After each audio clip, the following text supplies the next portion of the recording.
দর্শক, কবে হবে নিরাপদ সড়ক? আমরা চাই নিরাপদ সড়ক, আমরা সড়কে নিরাপদে চলতে চাই। আর এটার বাস্তবায়ন কে করবে? আমি, আপনি নাকি সরকার? আমি যখন এই রাস্তাটিতে সামনে দাঁড়িয়ে আছি, আমি কি এই রাস্তায় নিরাপদ? এই যে পিছন থেকে একটা ট্রাক আসতেছে, এই ট্রাকটা যদি এখন আমাকে ধাক্কা মেরে দুমড়ে মুচড়ে চলে যায়, তাহলে এই দোষটা কার? অবশ্যই এই ট্রাক ড্রাইভারের। তাহলে আমাদের এই রাস্তায় যে ট্রাকগুলো, যে যানবাহনগুলো চলছে, এই গাড়িগুলো কি আসলে ফিটনেস ঠিক আছে, বাকি ড্রাইভিং লাইসেন্সটা ঠিক আছে? এটার দায়িত্বটা কারা নেবে? অবশ্যই বিআরটিকে নিতে হবে, বাংলাদেশ সরকারকে নিতে হবে। দেখেন, ঝালুকাঠিতে যে মর্মান্তিক দুর্ঘটনা হয়, আমরা যতটুকু জানতে পেরেছি, ওই ড্রাইভারের নাকি কোনো লাইসেন্সই ছিল না, একটি লাইট লাইসেন্স দিয়ে সে ভারী যানবাহন চালাতো। তাহলে এই দোষটা আসলে মূলত কিন্তু এই ড্রাইভারের। তার দক্ষ ড্রাইভিং লাইসেন্স না থাকার কারণে সে ভারী যানবাহন চালানোর কারণে এই মর্মান্তিক দুর্ঘটনাটা ঘটে। আপনি বাংলাদেশের প্রেক্ষাপটে লক্ষ্য করবেন, বাংলাদেশের জরিপে প্রায় 5,000-এরও বেশি মানুষ এই সড়কে নিহত হয়। কেন এই সড়কে 5,000-এরও বেশি মানুষ নিহত হবে? আমরা চাই নিরাপদ সড়ক এবং সড়কে মানুষ নিরাপদে চলবে।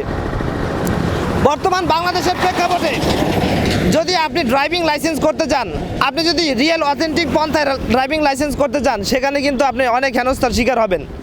কিন্তু অথচ এই যে টাকা দিয়ে, মালু দিয়ে যদি আপনি ড্রাইভিং লাইসেন্স করতে চান, তাহলে কিন্তু খুব সহজেই আপনি ড্রাইভিং লাইসেন্স পেয়ে যাবেন, যেটা আমাদের বাংলাদেশের প্রেক্ষাপটে খুব সচরাচরই দেখা যায়। তাহলে এভাবে যারা ঘুষ দিয়ে, টাকা দিয়ে ড্রাইভিং লাইসেন্স নিচ্ছে, তারাই এই সড়কে এসে এই দুর্ঘটনার শিকার করাচ্ছেন মানুষকে। আমরা চাই বাংলাদেশ প্রেক্ষাপটে ড্রাইভিং লাইসেন্স হবে একটি দক্ষ কারিগর দ্বারা একটা ড্রাইভিং লাইসেন্স মানুষ পাবে। বিআরটিএ একটি মানুষকে ড্রাইভিং লাইসেন্স দিতে হলে তাকে যথাযোগ্য পরীক্ষার মাধ্যমে এবং সঠিক রিয়েল অথেন্টিক পন্থায় তাকে পরীক্ষা দিয়ে পাশ করে ড্রাইভিং লাইসেন্স নিতে হবে। তবেই না আমাদের এই সড়ক দুর্ঘটনা কিছুটা হলেও কমবে। তাছাড়া গাড়ির ফিটনেস সম্পর্কে রয়েছে অনেক কথা। গাড়ির ফিটনেস আমরা কিন্তু অনেক জায়গায় দেখেছি। আমাদের মন্ত্রী সাহেবরা ঢাকা শহর বলেছেন যে অনেক গাড়ির ফিটনেস কিন্তু ঢাকা শহরে ভালো নয়। ইভেন বাংলাদেশের অনেক প্রেক্ষাপটে অনেক যানবাহন কিন্তু গাড়ির ফিটনেস ভালো নয়। তাহলে আমাদের এই কাজগুলো এনশিওর করবে কারা? নিশ্চয়ই বিআরটি এবং বাংলাদেশ সরকারকে করতে হবে। এবং আমাদের নিজ নিজ পজিশন থেকে অবশ্যই আমাদেরকে সেফলি এবং ভালোভাবে ড্রাইভ করতে হবে। তবেই কিনা আমাদের এই সড়ক দুর্ঘটনা একমাত্র কমানো সম্ভব।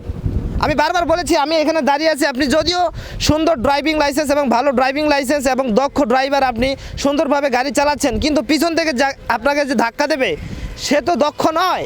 তাহলে কি আপনি পড়বেন বিপদের কবলে?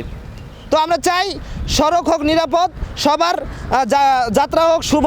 সেই প্রত্যাশায় ভালো থাকবেন, সুস্থ থাকবেন। আসসালামু আলাইকুম।